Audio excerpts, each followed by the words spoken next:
Dieu pour ce culte. Bénissons le Seigneur pour ce culte. Cette puissance, l'onction de la communion. Élève ta voix. Bénis le Seigneur. Seigneur, nous te disons merci. Seigneur, je te bénis. Du profondeur de mon cœur, je te dis, à toi c'est la gloire. Merci parce que tu es le Dieu tout-puissant. Tu es Alpha et tu es Omega. Merci pour ta fidélité. Merci pour ta bienveillance, Seigneur. Je bénis ton nom. Envoie, Seigneur, ce matin une parole pour un tournant.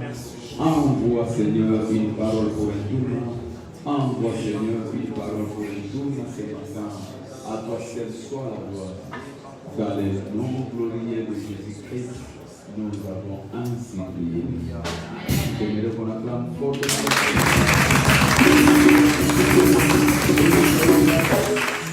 Je vois sa présence. Amen. Bienvenue encore une fois de plus dans notre culte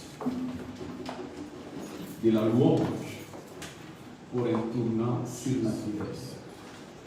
Comme vous savez, le mois a été déclaré notre mois de la louange.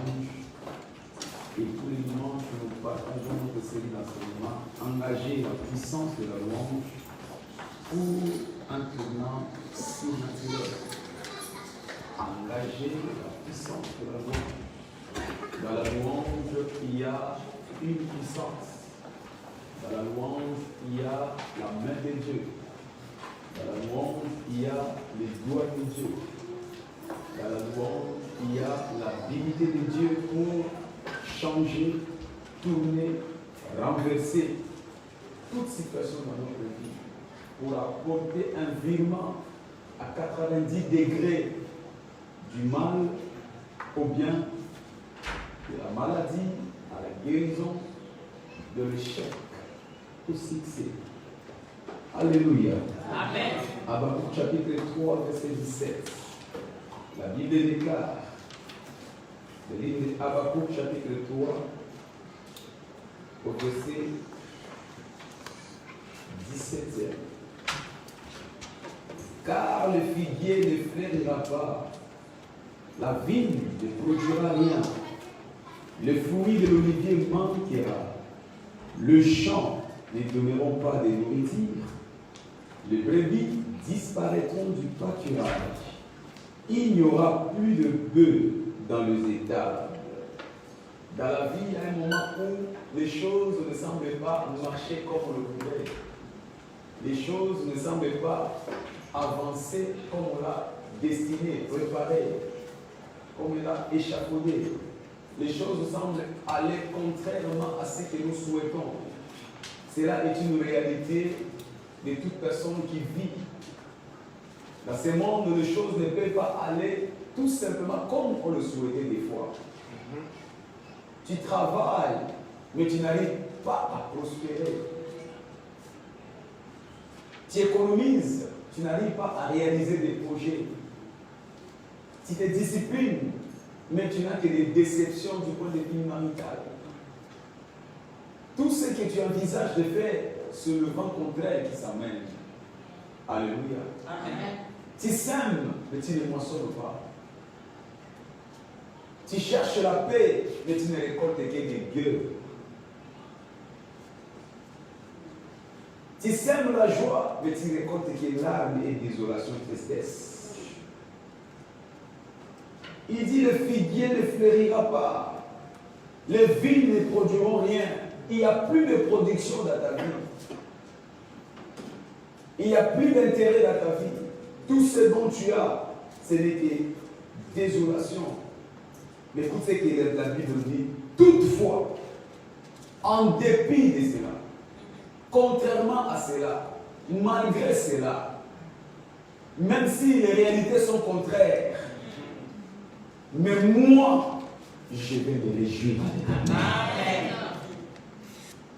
Le secret de ceux qui ont excellé dans la vie, le secret de ceux qui ont progressé dans la vie, le secret de ceux qui se sont manifestés puissamment dans la vie, ce n'est pas que les problèmes n'étaient pas, ce n'est pas que les combats n'y étaient pas, ce n'est pas que les oppositions n'y étaient pas, Ce n'est pas que le rejet, le mépris n'y était pas. Toutes ces choses, ils leur ont raconté. Mais la différence est que eux, ils se réjouissaient en l'éternel.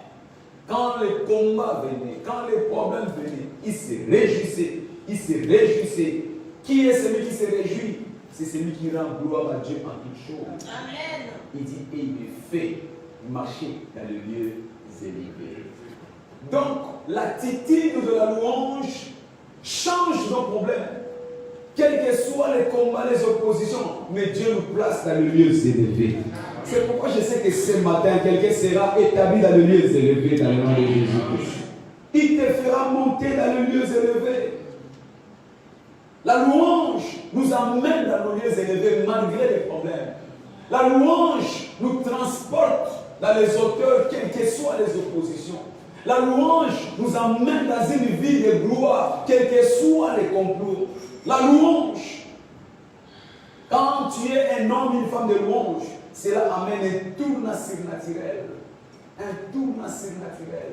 Là où les gens t'attendaient que tu échoues, toi tu sortiras victorieux dans le nom de Jésus. Amen. Là où les gens attendaient que tu plaies, ils s'étonneront parce que tu auras des réjouissances dans le nom de Jésus. Un tournant surnaturel. La louange provoque des tournants dans la vie. Quand tu es un homme de louange, la louange te parle de la vallée pour te transporter dans le lieu élevé de la vie. La vie est pleine de vallées. Mais qui sont ceux qui sont destinés à sortir de la vallée? Ce sont les hommes et les femmes de la louange. Quand tu loues Dieu, Dieu te prend de la vallée de la maladie, de la vallée de l'échec, de la vallée du célibat, et te transporte à tes lieux élevés. Ce matin, tu ne seras plus dans la vallée. Je disais que la louange va te transporter dans tes lieux élevés dans le nom de Jésus-Christ. La louange est un canal pour invoquer un tournant surnaturel. Tu veux un tournant dans ta vie, tu as beaucoup souffert dans ta vie, tu as besoin de changements, alors sois un homme, sois une femme de louange. Car la louange est un canal qui invoque un tournant surnaturel pour tout sujet de ta préoccupation dans la vie. Quelle que soit la préoccupation, ne regarde plus tes problèmes, mais focalise-toi sur la louange, car c'est un moyen, un canal pour un tournant. Alors, comment est-ce que la louange nous donne un tournant surnaturel? Comment est-ce que la louange nous donne un tournant surnaturel? Nous devons d'abord commencer par reconnaître la nature de notre Dieu. Quelle est la nature de notre Dieu? Et c'est cette nature qui fera de nous des hommes et des femmes de victoire. D'abord, nous devons savoir que notre Dieu, c'est un Dieu d'un changement surnaturel. Sa nature, c'est la nature du changement. Notre Dieu ne tolère jamais l'échec. N'aime jamais l'échec. Son caractère, c'est qu'il ne vit jamais dans l'échec. Souvenez-vous, la Bible nous dit au commencement, le monde était informe, échec. Vide, échec. Le monde était la réalité même, la manifestation même de l'échec. Mais quand Dieu arriva, il déclara un changement. Il dit que le soleil soit et que le soleil fit. Pourquoi? Parce que notre Dieu, c'est un Dieu de changement. Il ne tolère pas l'échec. Il ne cautionne pas l'échec. Parce qu'il ne cautionne pas l'échec, ce matin, je ne sais pas dans quel domaine tu avais échoué. Dieu va le changer dans le nom de Jésus-Christ. Il change les ténèbres en lumière. Ça, c'est la nature de notre Dieu. Quelles que soient les ténèbres que tu as vécu, que tu vis, que tu traverses, mais nous avons un Dieu qui change les ténèbres en lumière. Il changea les ténèbres en lumière. Dans Psaume 126, verset 1, on dit lorsque l'Éternel changea la captivité d'Israël, c'était comme dans un rêve. Parce que notre Dieu a la spécialité de changer les choses. C'était comme dans un rêve. Ta vie peut être ce qu'elle est aujourd'hui, mais comme dans un rêve, Dieu peut le changer. Et ce matin, il va le changer dans le nom de Jésus-Christ. Parce qu'il est un Dieu de changement. Je t'amène à comprendre que nous servons un Dieu de changement. Israël ont vécu 430 ans en esclavage. Mais un jour, quand le Dieu Dieu de changement a décidé, quand le Dieu de changement spectaculaire a décidé, leur vie a basculé de l'esclavage à la liberté, de l'échec au succès, de la honte à la gloire. Tel est le cas de quelqu'un ce matin.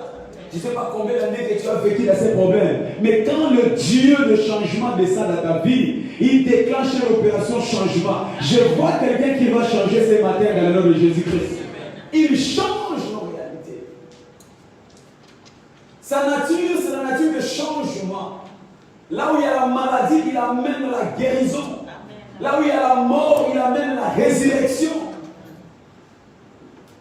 Là, il y a les tombées, il amène le relèvement.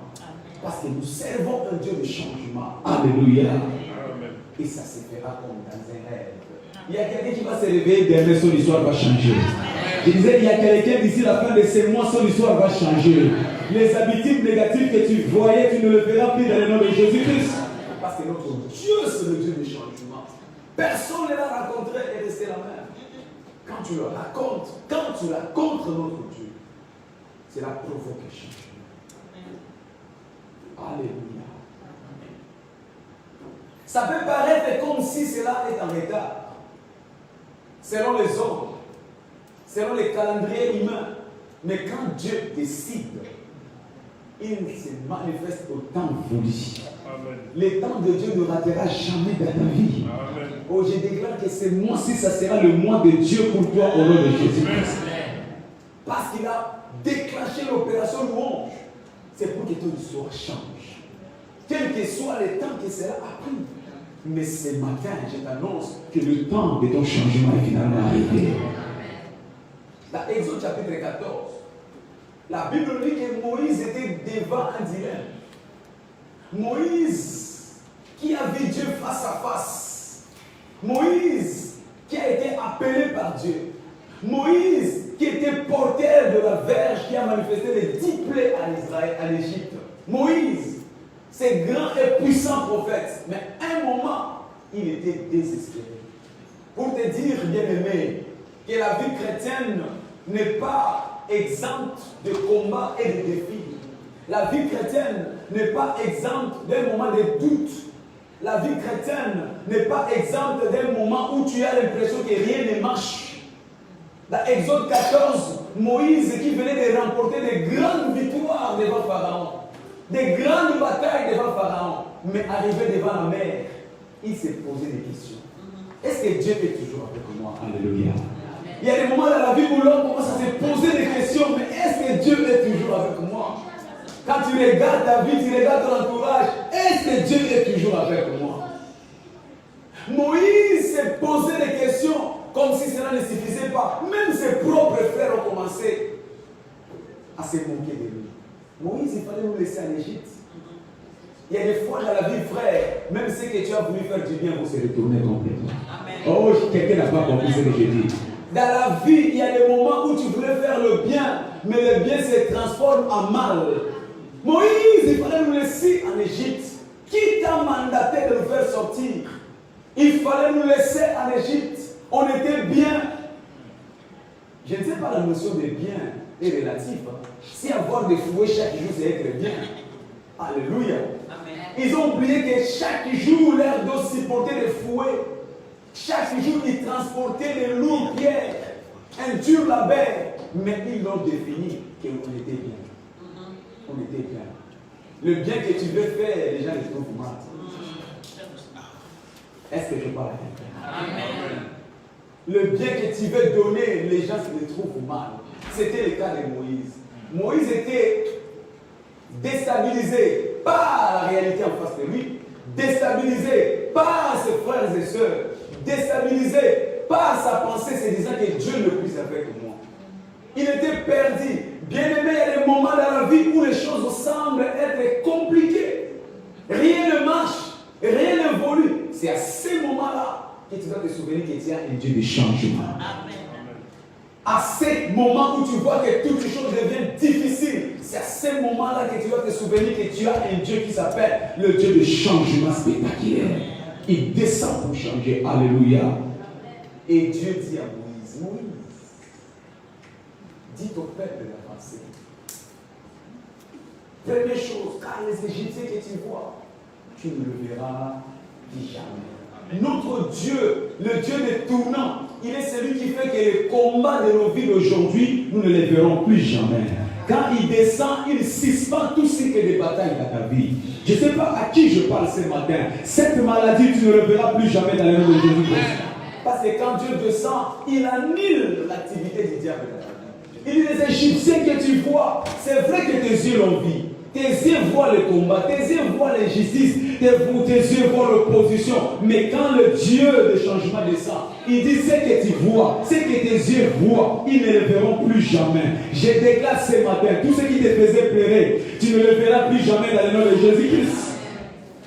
Les choses qui te faisaient mal, les choses qui te pourchassaient pour te détruire, tu ne le verras plus jamais dans le nom de Jésus-Christ. Alléluia.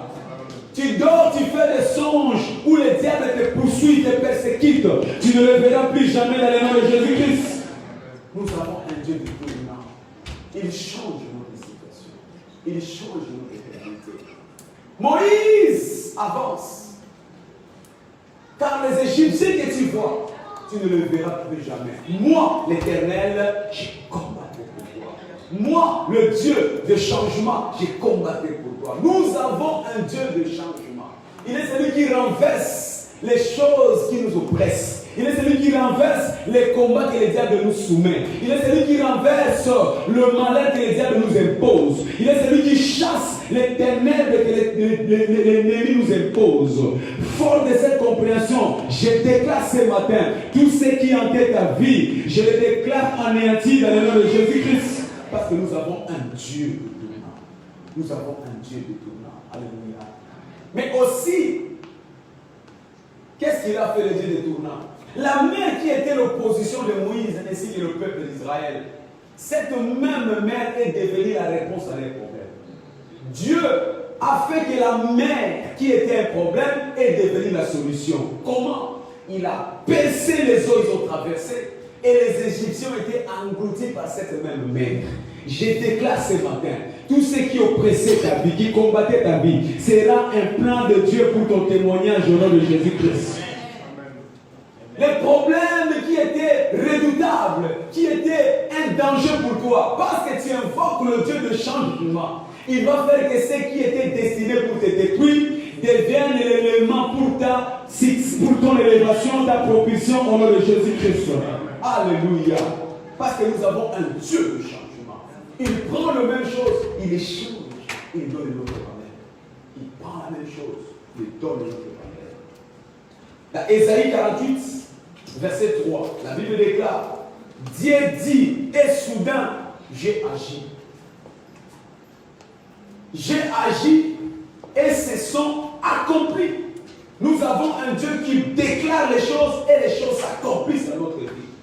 Il vient annuler les discours, les propos des hommes sur nous. Il annule le verdict des prophètes de malheur sur nous. Peut-être que les gens ont dit concernant ta vie que tu ne réussiras pas. Mais quand tu écoutes la voix de Dieu de changement, cela annule tout ce que les hommes ont déclaré sur toi. Alléluia. Peut-être qu'un médecin t'avait dit un jour que cette maladie est incurable. Mais quand Dieu dit, il vient annuler cette déclaration médicale sur toi au nom de Jésus. Peut-être qu'un jour on t'a dit, toi tu n'auras pas des enfants. Mais quand Dieu parle, cela vient détruire tout cycle de stérilité et te propulse à la fécondité au nom de Jésus. Nous servons un Dieu de changement. Il vient pour changer les discours des hommes sur nous. Les hommes qui ont pronostiqué sur ton échec. Quand Dieu parle, cela annule ces discours. Ce matin, tout discours du passé des hommes, je les vois avaler dans le nom de Jésus-Christ. Parce que nous servons un Dieu de changement. Alléluia. Alors, comment Dieu agit pour le changement de notre vie? Parce que son caractère, c'est le changement. Parce qu'il se manifeste par le changement. Quelle est alors la façon dont Dieu se manifeste dans notre vie? Par la louange. Par la louange. Son caractère, c'est le changement. Mais pour que cela soit réel dans notre vie, c'est par la louange. Quand tu le loues, le Dieu de changement descend dans ta vie. Et sa nature commence à s'opérer dans ta vie. Dans Psaume 22, verset 3 à 4, la Bible déclare, pourtant tu es Dieu et tu sièges. Tu es Dieu de changement et tu sièges au milieu des louanges. Tu es Dieu de tournant et tu sièges au milieu des louanges. Notre Dieu se reconnaît comme le Dieu de tournant décisif, le Dieu de virement, le Dieu de changement. Mais il siège dans la louange. Tu veux que ta vie devienne une vie de tournant décisif, de tournant spectaculaire. Alors loue Dieu. Quand tu loues Dieu, il descend avec sa nature. Quand tu loues Dieu, il descend avec son caractère et les choses commencent à changer. Là où il y a la présence de Dieu, il y a la nature de Dieu. Et la nature de Dieu, c'est la nature du changement. Il change le ténèbre en lumière, il change le maladie en guérison, il change la mort à la vie, il change le célibat en mariage, il change la stérilité en fécondité. Mais comment? Par la louange. Quand tu loues Dieu, alléluia. Quand tu loues Dieu, le secret pour expérimenter les changements dans ta vie, loue Dieu. Et sa nature de la louange prendra contrôle de toi. L'aide n'est plus à s'inquiéter. L'aide n'est plus à se promener avec des regards inquiets. L'aide n'est plus à murmurer. Mais l'aide est maintenant à louer Dieu. Alléluia. Loue Dieu, loue Dieu. Tu veux que Dieu change ton problème. Tu veux que Dieu élargisse tes limites. Loue Dieu. La louange. L'église de ce temps de la fin est victime de la captivité par manque de la louange. Ils subissent tous les problèmes dans la tristesse. Ils subissent tous les problèmes dans le murmure. Ils subissent tous les problèmes dans les regrets, dans les mépris. Mais quand tu loues Dieu, Dieu commence à changer ta situation, commence à changer tes problèmes, commence à changer tes réalités. Alléluia. La louange. La louange est un mystère de Dieu pour le changement spectaculaire des choses dans notre vie. Dieu siège, Dieu trône. Les dieux de changement trônent dans la vie d'une personne qui les loue. Alléluia. Quand ces dieux descendent dans ta vie, ils viennent essuyer les larmes. Les gens qui pensaient que c'est fini, ils seront dans le moi. C'est moi si je vois les gens qui seront étonnés pour ton cas au nom de Jésus-Christ. Parce que nous servons un Dieu de changement. Dans tout le défi de ta vie, dans toutes les limites, dans toute l'opposition de ta vie, quels que soient les combats que tu traverses, loue Dieu. Et quand tu loues Dieu, Dieu s'occupe de ton problème. La louange transporte nos problèmes à Dieu. La louange transporte nos combats à Dieu. La louange transporte nos défis à Dieu parce que nous sommes sans force et nos yeux sont fixés vers lui. Et il n'y a que lui qui est capable de nous donner la réponse à nos problèmes. Alléluia. Quand Dieu s'occupe de nos problèmes, première chose, la Bible dit, la bataille s'arrête dans notre vie. Amen. Psaume 46, verset 10, il dit, il fait cesser les combats. Quand nous louons Dieu, nos batailles s'arrêtent. Quelles que soient les batailles que tu as endurées des années, mais quand tu loues Dieu, il est celui qui suspend le combat. Il fait cesser le combat. Il fait cesser le combat. Et le combat s'arrête dans ta vie. Ce matin, je vois Dieu mettre un terme à toutes les batailles dans ta vie au nom de Jésus. Oh, je n'ai pas attendu ton amen. J'ai dit tes batailles s'arrêtent ce matin dans le nom de Jésus-Christ. Crois qu'il est capable d'arrêter, de suspendre, de sursoir les combats de ta vie. Il est le Dieu de changement. Quand il entre dans ton problème, il fait cesser le bataille. Il fait cesser les combats. Bien-aimé, tous ceux qui commencent à une fin, ce matin, je déclare que les batailles dans ta vie s'arrêtent au nom de Jésus-Christ. Parce qu'il est l'Éternel qui fait cesser le combat. Il est celui qui fait cesser le combat. Ce n'est pas par toi qui va commencer la cessation du combat. Au ciel, il y a eu la guerre. Mais quand il est apparu, il a fait cesser la guerre. En Égypte, il y a eu la guerre. Mais quand il a intervenu, la guerre a cessé. Israël a été livré. Au Golgotha, il y avait la guerre entre Jésus-Christ et le diable. Mais après, il dit, tout est accompli. Donc, il n'y avait plus de guerre. Et dans ta vie ce matin, quelle que soit la guerre que tu as endurée, je déclare la fin de ta guerre au nom de Jésus-Christ. Parce que tu sers le Dieu de changement. Il fait cesser les combats. Il fait cesser les combats. Que ce soit des combats physiques, que ce soit des combats spirituels, que ce soit des combats mentaux, que ce soit des combats pas émotionnel. Je déclare ce matin la fin de tes batailles dans le nom de Jésus-Christ. Oh, je n'ai pas entendu ton amen. Les ennemis, les démons, les sorciers qui te persécutaient, je déclare la fin de ces batailles maintenant au nom de Jésus-Christ. Parce que l'Éternel s'interpose et il met fin à tout combat dans ta vie. Alléluia. Il met un terme à tous les combats sur la terre. Quand l'Éternel se charge de tes batailles, quand il descend comme le Dieu de louange, les portes s'ouvrent. Quelles que soient les portes qui étaient fermées, alléluia. Notre Dieu a la spécialité d'ouvrir les portes, mais le diable a la spécialité de fermer les portes. Mais lui, il a la clé de David.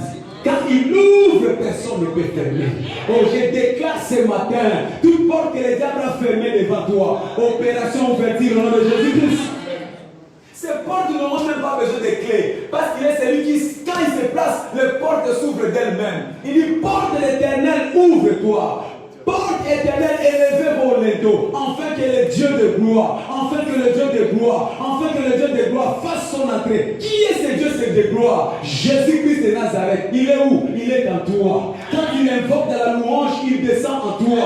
Et quand il entre en toi, toutes les portes s'élèvent d'elles-mêmes. Je déclare, les portes de ton mariage s'ouvrent ce matin au nom de Jésus. Je déclare, les portes de tes finances s'ouvrent ce matin au nom de Jésus. Je déclare, la porte de tes espoirs s'ouvre ce matin au nom de Jésus. Je déclare, le porte de ton futur s'ouvre ce matin au nom de Jésus. Partout tu étais coincé, limité par le diable, que ces portes s'ouvrent d'elles-mêmes au nom de Jésus-Christ. Qu'il en soit ici. Quand le Dieu de louange descend, les portes s'ouvrent. Alléluia. Nous lui transférons nos combats pour que les portes qui étaient impossibles à s'ouvrir s'ouvrent devant sa présence. Alléluia. Quand l'Éternel s'occupe de nos cas, il triomphe pour nous sans transpiration. Tu commences à triompher sans transpirer. Tu triomphes facilement. Alléluia. Il y a des gens qui combattent beaucoup pour ne pas avoir de résultats. Il y a des gens qui travaillent beaucoup pour ne pas produire les preuves de leur travail. Pourquoi? Parce qu'ils n'ont pas encore associé le Dieu de changement. Mais quand le Dieu de changement entre, tu commences à avoir des victoires sans transpiration. Tu commences à avoir des triomphes sans transpiration. Alléluia. La Bible déclare, né de Dieu, tu triomphes parce que tu es né de Dieu. Qui est né de Dieu? C'est celui qui se remet entre les mains du Seigneur. Qui est né de Dieu? C'est celui qui invoque le Dieu de louange, de prendre le contrôle. Venez à moi, vous tous qui êtes chargés et fatigués, je vous donnerai du repos. Et quand tu lui transfères tes combats, il commence à te donner des victoires faciles, sans transpiration. Cette année, finie de transpiration dans la vie au nom de Jésus-Christ. Tu n'as pas besoin de beaucoup transpirer pour produire des résultats. Tu n'as pas besoin de beaucoup transpirer pour produire des résultats. Tu as seulement besoin d'avoir la personne qu'il faut pour t'accompagner dans ton travail. Oh, est-ce que je parle à quelqu'un? Le peuple te loue. Tout le peuple te loue. Oh Dieu. Et la terre produit. Quand tu loues Dieu, le monde produira pour toi. Quand tu loues Dieu, l'entreprise produira pour toi. Quand tu loues Dieu, ton ministère produira pour toi. Quand tu loues Dieu, tout ce que tu feras va prospérer. La louange, la louange. Alors sois celui qui loue Dieu. Tu n'auras plus à transpirer pour des résultats faibles. Amen. Loue Dieu. Loue Dieu. C'est lui qui détient les secrets de la moisson. Alléluia. L'homme, son rôle, c'est de planter. Mais la récolte appartient à l'Éternel. Tu peux s'aimer et ne pas récolter. Parce que le mystère, sous terre, il n'y a que Dieu qui comprend. Amen. Tu peux travailler sans avoir de résultats parce qu'il n'y a que Dieu qui connaît. Il dit tout ouvrier mérite son salaire. Qui est celui qui donne le salaire? C'est notre Dieu. C'est lui qui connaît le salaire qu'il te faut. C'est lui qui mesure la quantité de ta paye. Alors arrête de beaucoup travailler. Il dit, en vain vous vous levez le matin. Autant je fais pour tous ceux qui m'aiment. L'Éternel prépare déjà un bon salaire. Pendant que les autres sont en train de travailler, 4 travail, 5 travail. 3 heures du matin, ils ne dorment plus la nuit pour chercher de l'argent. Mais pour ceux qui les cherchent, ceux qui les louent, l'Éternel a déjà prévu un salaire décent. Ça sera ton partage au nom de Jésus. Tu peux avoir un petit salaire, mais quand la main de l'Éternel est dessus, avec ce petit salaire, tu accompliras des grandioses œuvres de Jésus-Christ. Alors confie-toi à Dieu. Quand Dieu se charge de nos combats, il nous donne des triomphes sans transpiration.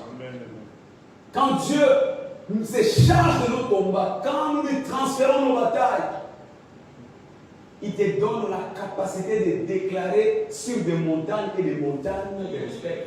Amen. Il dit, tu diras cette montagne. Tu diras cette montagne.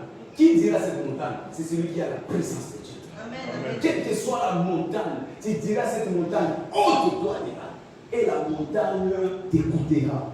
Tu diras cette montagne, courbe-toi. La montagne va se courber. Amen. Tu diras cette montagne, fléchis tes genoux. La montagne fléchira des genoux. Tu diras cette montagne, mère, la montagne mourra devant toi. Tu diras cette montagne, sois maudite. La montagne sera maudite. Est-ce que quelqu'un me comprend ce matin-là? Quand tu as le Dieu de changement, tout ce que tu diras s'accomplira. Tout ce que tu diras. Il y a des choses dont tu es victime parce que tu n'as pas encore conscience de la capacité, de la nature de ton Dieu. Tu diras à cette montagne, peu importe sa taille, mais toi tu diras seulement. Pourquoi? Parce que c'est l'Éternel qui combattra pour toi. Ce n'est pas pour rien qu'un grand Goliath est tombé devant David. Parce que David était conscient qu'il transporte le Dieu de louange. Oh, la montagne qui s'est dressée devant toi ce matin. Oh, montagne, grande montagne, qui est-il devant Zorobabel? Je déclare que tu fléchisses tes genoux devant Jésus, au nom de Jésus-Christ. Alléluia. Quelle que soit la montagne qui te barre le chemin, mais quand tu déclareras, cette montagne t'écoutera. Cette montagne fléchira les genoux. Pourquoi je dis cela? Je suis en train de dire que l'Église d'aujourd'hui n'a pas encore la compréhension de ce Dieu qui sait. Aussi longtemps que tu n'auras pas la compréhension de ce grand Dieu que tu sais, ta vie chrétienne sera une vie normale, sans preuve, sans témoignage. Alléluia. Amen.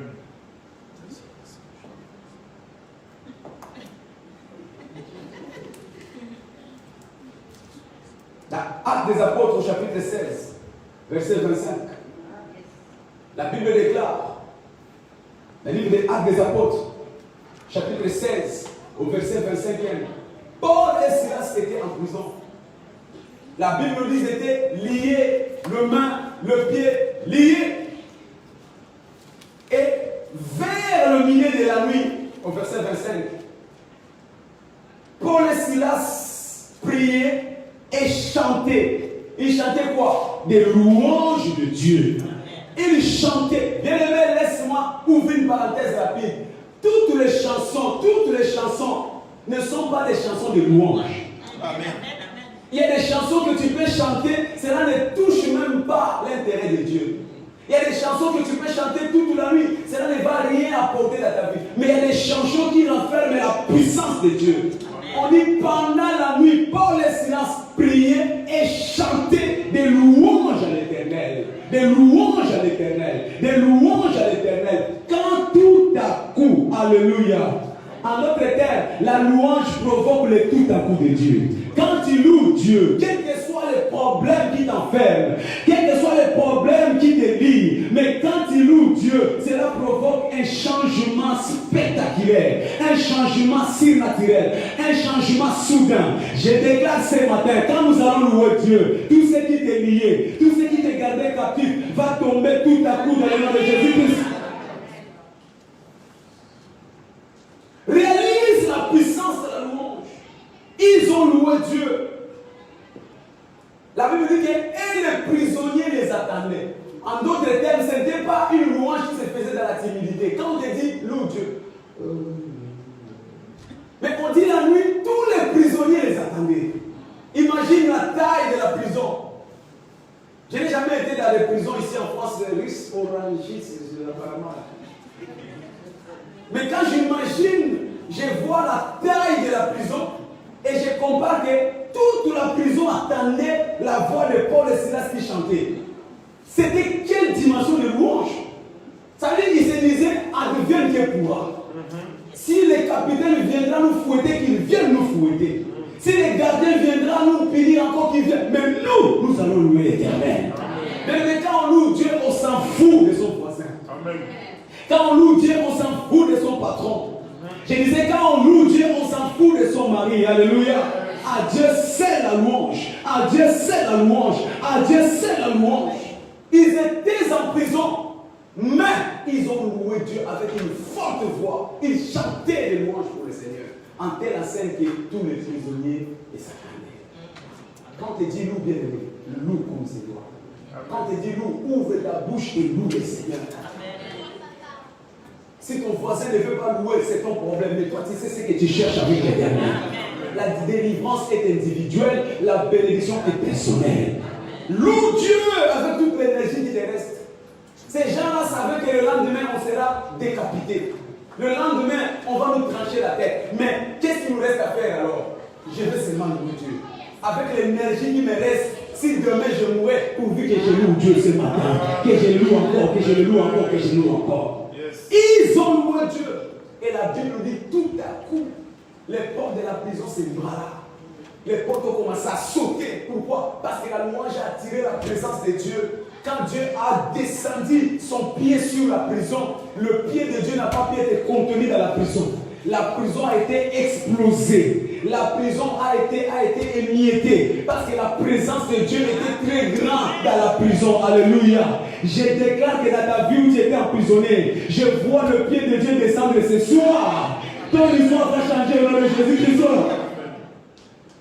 Et la Bible nous dit, les geôliers est venu en genoux, suppliant les prisonniers. Des choses qu'ils n'ont jamais faites. En réalité, ce sont les prisonniers qui supplient les geôliers. S'il vous plaît, monsieur, je vais aller aux toilettes. S'il vous plaît, monsieur, donnez-moi de l'eau. S'il vous plaît, monsieur, est-ce que je ne peux pas avoir à même aller fumer la cigarette? Mais ces jours-là, celui qui avait la liberté est venu en genoux, suppliant celui qui était en prison. Il dit, que puis-je faire? Comment? Qu'est-ce que je peux faire pour devenir comme vous? Et je parle à quelqu'un. Que la louange change. Ceux qui ont le pouvoir, ils viendront te supplier cette année au nom de Jésus-Christ. Oh, je n'ai pas entendu ton amen. Ceux qui ont les décisions viendront te supplier cette année dans le nom de Jésus-Christ. Celui qui avait le pouvoir, le détenteur du pouvoir, est venu supplier un prisonnier à cause de la louange. La louange apporte le changement de notre histoire. Alléluia. La louange apporte des changements. Les geôliers est venu chercher les prisonniers. Tes ennemis viendront en genoux devant toi ce matin dans le nom de Jésus-Christ. À cause de la louange. Bien-aimé, prends conscience de la louange. La louange provoque le changement spectaculaire. Dans Ézéchiel chapitre 21, verset 31. La Bible déclare, Dieu dit, je vais renverser. Il n'y en aura plus ces choses. Les choses vont changer. Quand Dieu descend dans la louange, il vient pour changer les choses.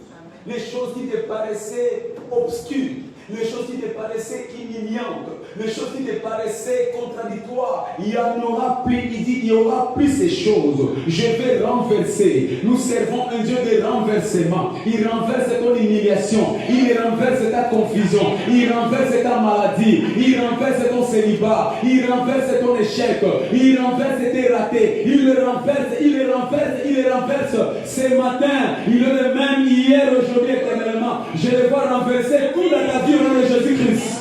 Partout il y avait la négativité, il va les renverser en te donnant la positivité. Alléluia. La louange amène Dieu à changer les problèmes. La louange amène Dieu à changer les problèmes. Quelqu'un est bon ce matin? Loue Dieu. Quelqu'un est limité ce matin? Loue Dieu. Quelqu'un est rejeté ce matin? Loue Dieu. Arrête de regarder ton problème. Mais regarde ton Dieu. Alléluia. Il est le Dieu de renversement. Arrête de regarder vers les hommes. Mais regarde vers ton Dieu. Car les hommes ne pourront rien te donner. Il n'y a que Dieu qui est capable de renverser ton problème. Alors, loue Dieu. La louange provoque le renversement. La louange provoque le renversement. La louange provoque des renversements. C'est quoi la louange?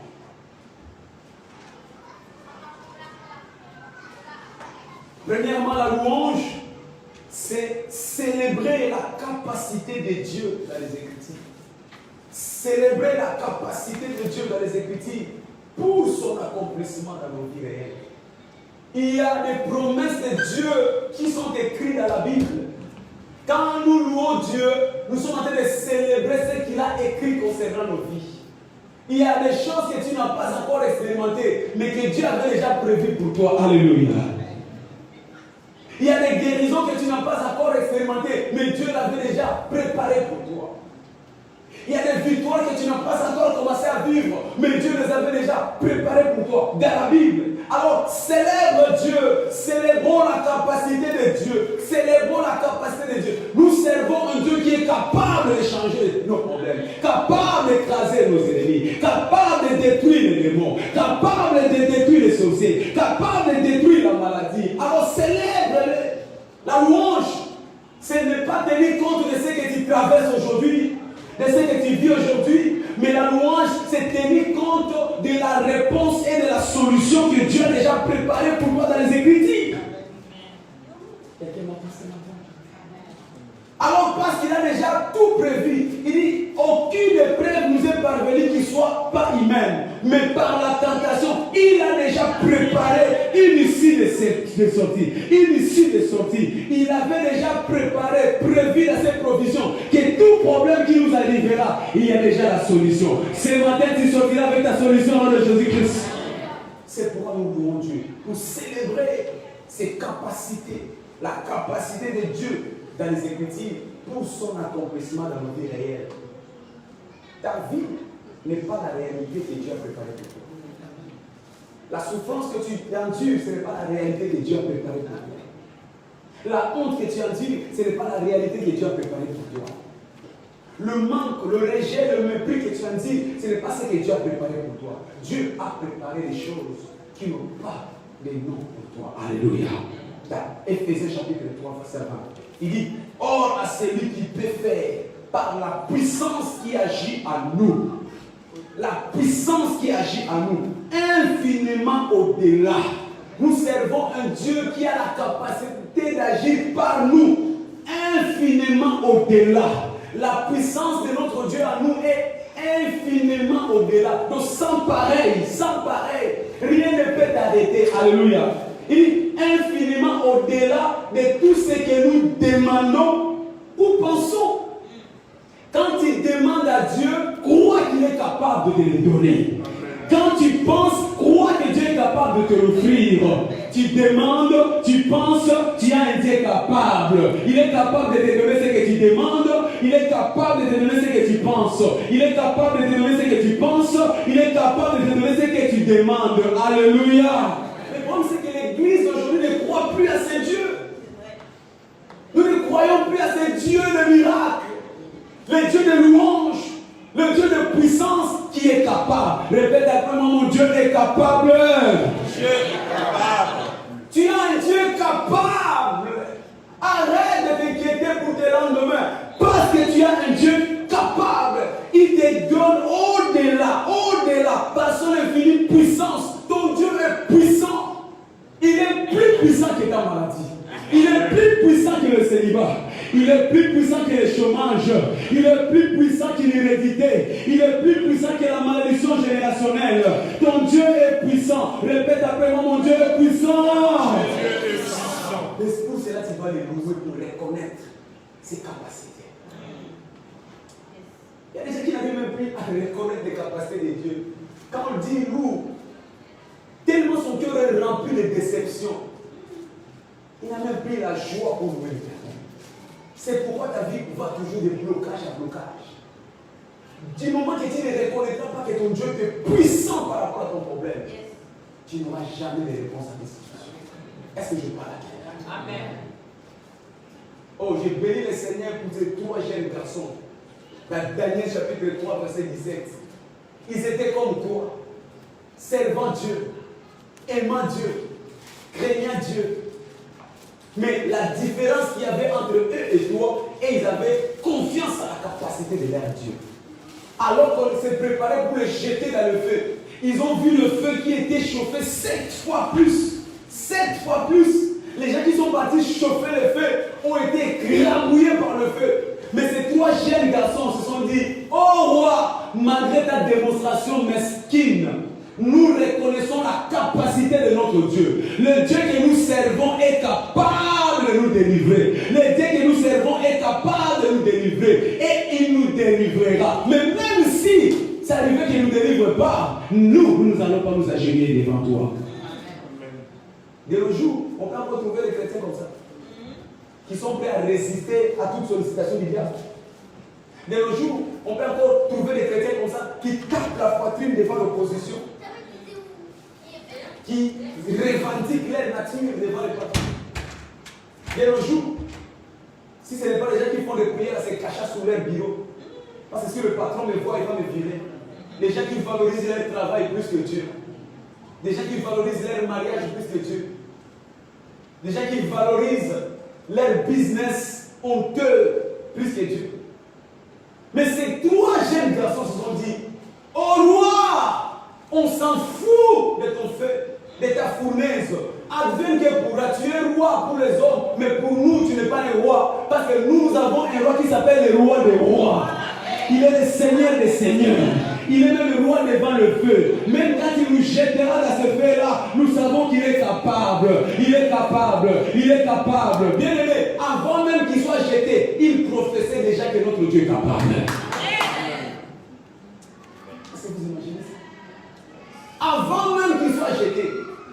Mais il savait déjà que ce feu-là ne fera rien. Il y a des gens qui ont peur de leurs problèmes de loin. Tu n'es même pas encore confronté au problème. Mais l'annonce seulement, tu commences à trembler. Madame, dans quelques jours, si tu ne fais pas attention, tu auras cancer. Mais tu n'as même pas encore cancer. Tu commences déjà à chercher sur les réseaux sociaux, Internet, cancer des poumons, cancer des pancréas. Donc tu t'appropries la maladie alors que tu n'es même pas encore malade. Bon, est-ce que je parle bien? Amen. Dans votre famille, personne ne s'est jamais marié. Ah oui, tu commences à marcher avec ça. Ah oui, de toute façon, dans notre famille, personne ne s'est jamais marié. Je vivrai comme je veux parce que personne ne s'est marié chez nous. Tu t'associes déjà à cette légende familiale. Est-ce que je parle bien? Dans votre famille, on met à partir de 50 ans. Personne ne dépasse 50 ans. Ah oui, je commence à préparer déjà à faire mes dernières actions parce que d'ici là, je vais mourir. À 50 ans, je vais mourir. Pourquoi? Parce que tu n'as pas confiance à la capacité de ton Dieu. La louange, c'est célébrer la capacité de Dieu. Amen. La capacité de Dieu dans tous les problèmes de ta vie. Alléluia. Amen. Parce que tout ce que tu as comme problème, Dieu a déjà prévu la sortie de la parole. Louez. Si tu es malade, louez parce qu'il est écrit qu'il s'est chargé de toutes tes maladies. Amen. Louez si on t'annonce la mort, dis-le que je ne mourrai pas, je vivrai. Parce que l'Éternel dit que je ne mourrai pas, je vivrai. Médecin, je vivrai. Toi, tu mourras avant moi. Alléluia. Si on te dit que tu ne te marieras pas, tu regardes dans la Bible, il est écrit, chaque espèce a été fait des années. Ça veut dire que j'ai mon partenaire pour mon mariage. Donc je me marierai, même à 60 ans, j'aurai mon mariage. Vous serez dans la confusion. Vous viendrez d'aller tenir le voile de mon mariage. C'est ça la réalité des célébrations. Célèbre Dieu. Nous avons des églises où les gens viennent prier par formalisme. Alléluia. Mais ils ne croient pas à ce que Dieu peut faire dans leur vie. Or, tout est fonction de la foi. Même la louange doit être motivée par la foi. Amen. Quand tu loues Dieu sans la foi, tu viendras seulement bouger tes jambes, mais ton cœur ne bouge pas devant les seigneurs. Parce que Dieu regarde le cœur. Dieu ne regarde pas tes jambes, tes pieds qui bougent, mais Dieu regarde les tas. Amen. Oh, je parle à quelqu'un. Oh, roi! Notre Dieu que nous servons, est-ce qu'il y a des serviteurs de Dieu ce matin? Est-ce qu'il y a des servants de Dieu ce matin? Il nous délivrera. Je déclare que Dieu te délivre ce matin. Quel que soit le piège de l'ennemi, l'Éternel va te délivrer ce matin. Quel que soit ce feu ardent, l'Éternel va te délivrer ce matin. Qu'il en soit ainsi. Dans le nom puissant de Jésus. Alléluia. C'est quoi la louange de Jésus? C'est célébrer sa personnalité. célébrer son caractère qui est dans les Écritures pour l'établir dans notre vie de tous les jours. Notre Dieu a un caractère qui a été mentionné dans les Écritures. Notre Dieu a une personnalité qui est reconnue par les Écritures. Mais nous louons Dieu pour que cette personnalité de Dieu commence à se manifester dans notre vie. Il est tel qu'il est, tel qu'il nous sommes. Mais pour que nous devenions comme ça, nous devons louer Dieu pour que sa personnalité, pour que sa culture, pour que son caractère devienne notre réalité dans la vie de tous les jours. Quel est le caractère de Dieu? Dieu est fidèle. Alors quand nous louons Dieu, nous sommes en train de célébrer sa fidélité dans notre vie. Qu'il soit fidèle, qu'il soit fidèle. Nous servons un Dieu qui ne nous abandonnera jamais. Amen. Il ne nous délaissera jamais. Amen. Ton problème, c'est toi qui es fidèle. Ne pas louer Dieu, c'est admettre que Seigneur, moi je suis fidèle devant toi. Parce que deux personnes ne peuvent pas marcher ensemble s'ils ne s'accordent pas. Dieu ne marchera avec toi que si tu es fidèle envers lui. Alléluia. Dieu n'est pas infidèle. Il n'est pas un fils de l'homme pour se repentir de sa fidélité. Quand il dit quelque chose, il s'assigne jusqu'à la fin. Tu peux partir, tu peux le rejeter, tu peux l'abandonner, tu peux douter, mais Dieu ne doute jamais de son amour envers toi. Dieu t'aime. Dieu sait qu'il a promis, il le fera pour toi. Ton problème, c'est parce que tu penses que ton calendrier doit être obligatoirement le calendrier de Dieu. Dieu a un plan pour toi et il est fidèle à ses plans. Dieu a une destinée pour toi et il est fidèle à cette destinée. Dieu a une adresse qui t'amène et il est fidèle à cette adresse. Il ne changera pas l'adresse qu'il a préparée pour toi. Alléluia. Si tu le quittes, lui t'attendra toujours. Si tu reviens, il t'attendra toujours. Si tu l'injures, il t'attendra toujours. Si tu te moques de lui, il t'attendra toujours. Nous servons un Dieu fidèle. Seigneur, merci pour ta fidélité. Jésus-Christ, merci parce que malgré mon infidélité, toi tu es resté fidèle envers moi. Je te célèbre parce que tu es fidèle. Même quand je pêche, toi tu es toujours fidèle envers moi. Je reviens vers toi, tu me pardonnes. Seigneur, merci pour ta fidélité. Il est fidèle. Il est fidèle, Seigneur. Il est fidèle même quand les choses semblent ne pas marcher. Mais dans cette situation, il est toujours fidèle envers nous. Le silence de Dieu n'est pas son absence dans nos problèmes parce qu'il est fidèle. Il est fidèle. Il est fidèle. Il est confiant parce qu'il sait que les derniers mots de ta vie lui appartiennent. Il ne s'excite pas comme les hommes. Il est silencieux parce qu'il sait que dans cette épreuve-là, plus grand sera ton épreuve, plus grand sera ton témoignage. Il ne s'excite pas. Il ne s'excite pas. Il ne s'excite pas. Dieu est fidèle. C'est pourquoi nous célébrons sa personnalité. La louange, c'est célébrer sa personnalité, son caractère. Quel est son caractère? Dieu est merveilleux. Il est merveilleux. Il n'y a en lui aucune ombre de la méchanceté. Notre Dieu est bon, excellent, merveilleux, plein de bonté, rempli de miséricorde. Alors célébrons-le pour cela. Il est bon pour ton problème. Il est bon pour ta santé. Il est bon pour ton mariage. Il est bon pour tes enfants. Il est bon, il est bon, il est bon. Notre Dieu est merveilleux. Il est merveilleux, excellent. Il est puissant. Il est merveilleux, notre Dieu. Donc dans tous les domaines et aspects de ta vie, célèbre-le parce qu'il est merveilleux. Il dit, un fils nous est donné. Il s'appellera le merveilleux. Jésus-Christ est merveilleux. Dieu est merveilleux. Dans ta vie, il est merveilleux. Dans ta santé, il est merveilleux. Dans ton mariage, il est merveilleux. Tout ce qu'il fait pour toi est merveilleux. Il est merveilleux.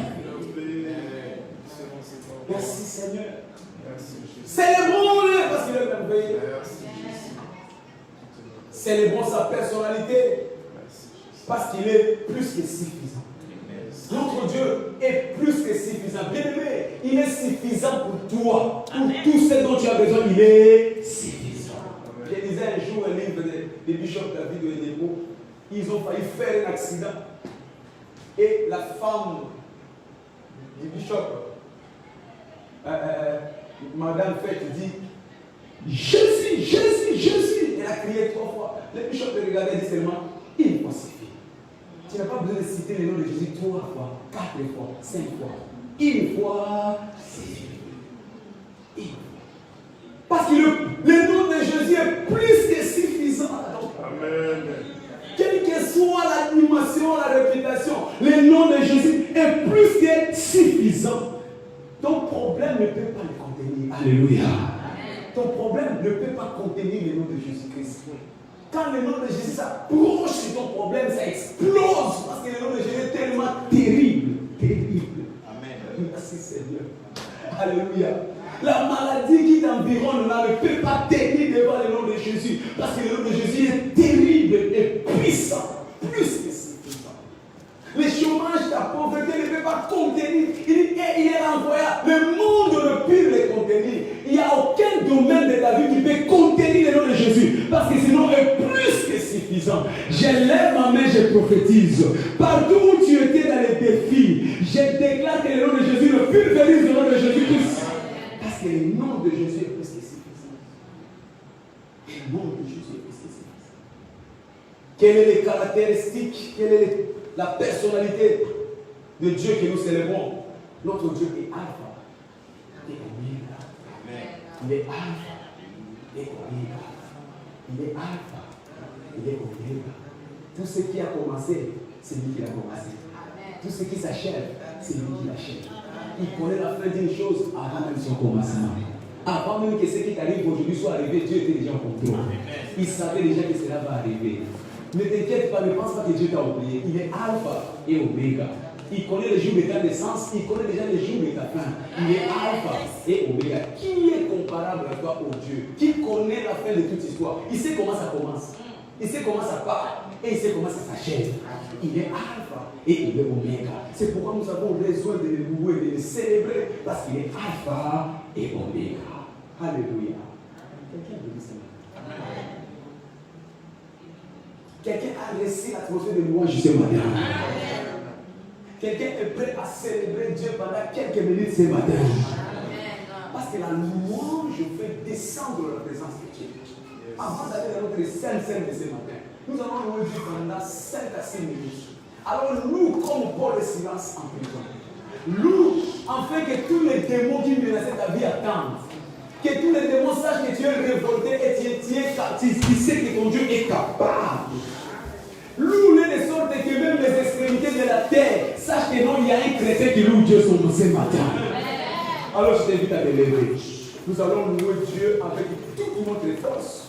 Et après nous allons participer à notre culte de la Sainte-Seine.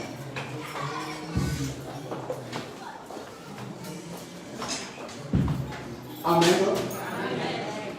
Tout le monde est tapé les mains. Allez, tapez les mains. Tapez les mains.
prière.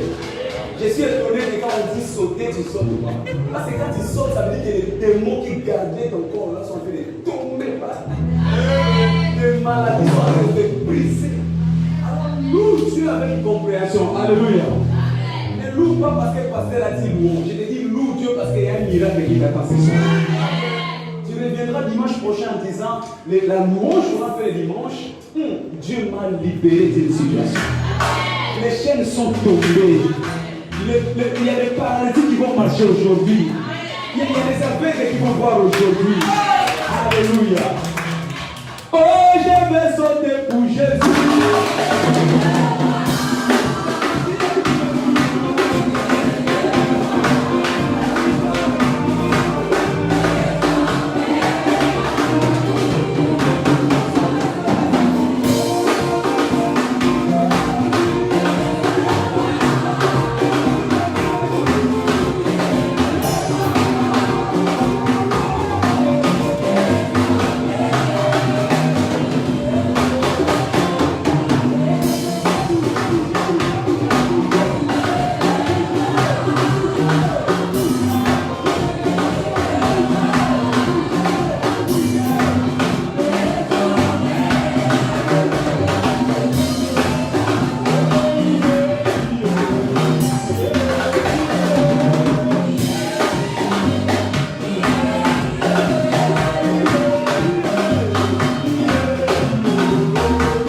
Et quand nous les louons, il rentre dans nos problèmes.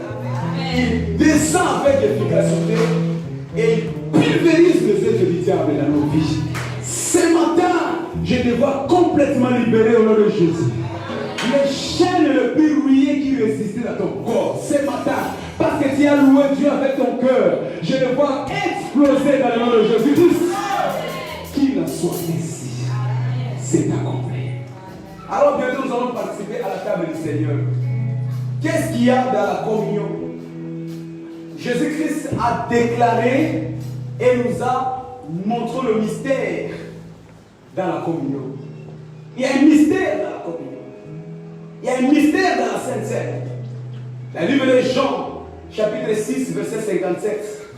Prendre ces repas sans compréhension consiste à gaspiller son temps. Jean chapitre 6, verset 57. La Bible déclare: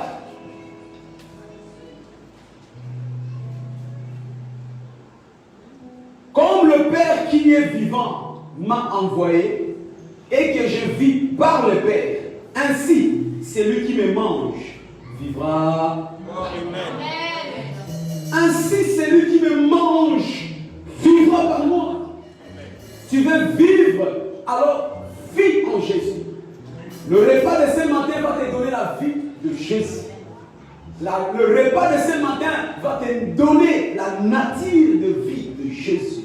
Dans Jean chapitre 14, au verset 9, la Bible déclare, dans le livre de Jean chapitre 14, au verset 9, Jésus lui dit, il y a si longtemps que je suis avec vous, et tu ne m'as pas connu.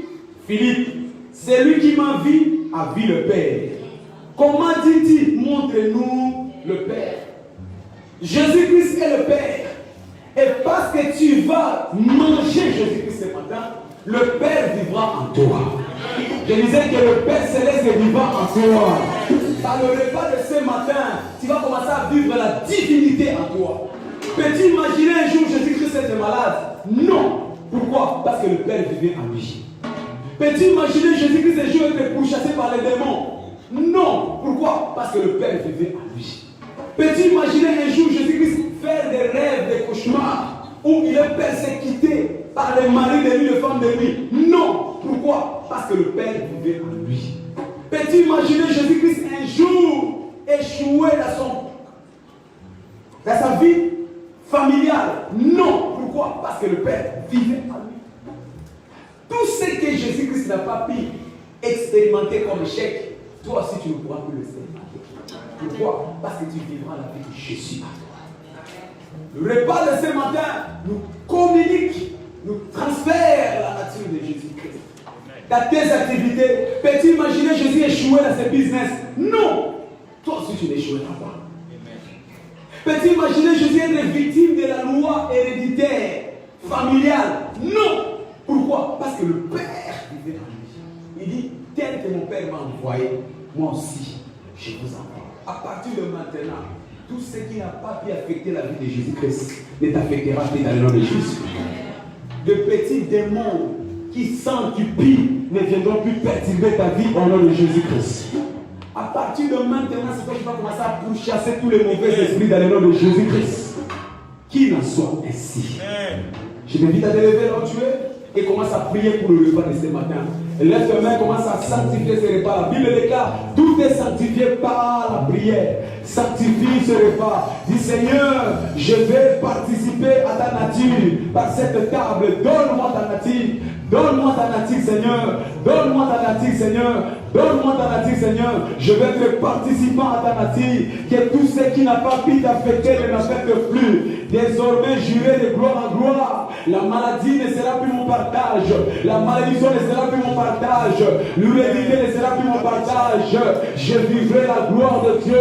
Parce que Dieu en moi, Dieu en moi, Dieu en moi. Parce qu'il vit en moi, la divinité va crier dans ma vie. La divinité va crier dans ma vie. Dans le nom puissant de Jésus-Christ, nous avons ainsi prié. Dans le nom glorieux de Jésus-Christ, nous avons ainsi prié. Quelqu'un ce matin sera débarrassé de toute force du ténèbre au nom de Jésus-Christ. Quelqu'un ce matin va être arraché des griffes longues du diable ce matin dans le nom de Jésus-Christ. Par le repas ce matin, quelqu'un va être arraché de l'esprit de mort ce matin dans le nom de Jésus-Christ. Par le repas de ce matin, une loi de la malédiction générationnelle du mariage sera brisée ce matin dans le nom de Jésus-Christ. Par le repas de ce matin, quelqu'un qui était dans la fosse de la pauvreté, du chômage, du célibat, de la stérilité, je le vois être enlevé ce matin dans le nom de Jésus-Christ. Amen. Tu vas t'échapper dans le nom de Jésus-Christ. Qu'il en soit ainsi. C'est accompli. Au nom puissant de Jésus. On acclame le Seigneur. On acclame Jésus. Et nous allons participer à cette table dans le nom de Jésus.